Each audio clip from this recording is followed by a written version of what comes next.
નમસ્કાર, world media ન્યૂઝમાં આપનું સ્વાગત છે। હું છું સફી શેખ। જોઈએ આજના નવા સમાચારો।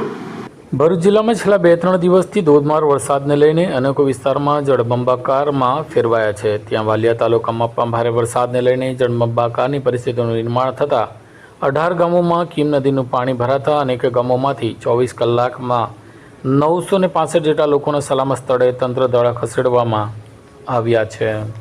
ભરૂચ જિલ્લા પૂર નિયંત્રણ વિભાગ અને વાલિયા મામલેદાર કચેરી ખાતેથી મળતી માહિતી મુજબ જિલ્લામાં ભારે વરસાદને લઈ વાલિયા તાલુકામાં છેલ્લા 3 દિવસથી અણધાર્યો વરસાદ પડતા તેને લઈને તાલુકામાંથી પસાર થતી કીમ નદીમાં પાણીનો ભરાવો થતાં આ નદીમાં પૂરનું નિર્માણ થતાં પૂરના પાણી 18 ગામોમાં પ્રવેશી ગયા હતા, જેની જાણ વાલિયા મામલતદારને થતાં તેઓ દ્વારા તાત્કાલિક ધોરણે આ ગામોમાં તલાટીઓનો સંપર્ક કરીને વધુ અસરગ્રસ્તોને તાત્કાલિક ધોરણે સલામત સ્થળે ખસેડવાની કામગીરી હાથ ધરી હતી।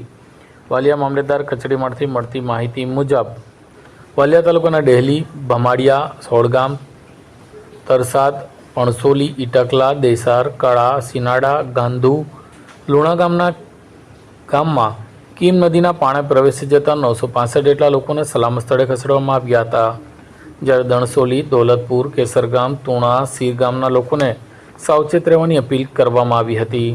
એટલું જ નહીં પણ નેત્રંગ તાલુકાના કેટલાક ગામોને પણ અસર થવા પામી હતી, જ્યારે વાલિયા નેત્રંગ વચ્ચેના તુણા ગામમાં પાણી ભરાતા કેટલાક લોકોને નજીકના મંદિરના છાપરે ચડી જીવ બચાવ્યો હતો, જ્યારે ભારે વરસાદને લઈને ખાડીઓમાં પાણીનો ભરાવો થતાં પાણી રોડ ઉપર ફરી વળતા પેટિયા, ગુંડિયા રોડ, વાલિયા ભમાડિયા રોડ, વાલિયા વાડી રોડના વાહન વ્યવહારને બંધ કરવામાં આવ્યો હતો। લોકોને સલામત રહેવા અને સાવચેતી રાખવા અપીલ કરવામાં આવી હતી।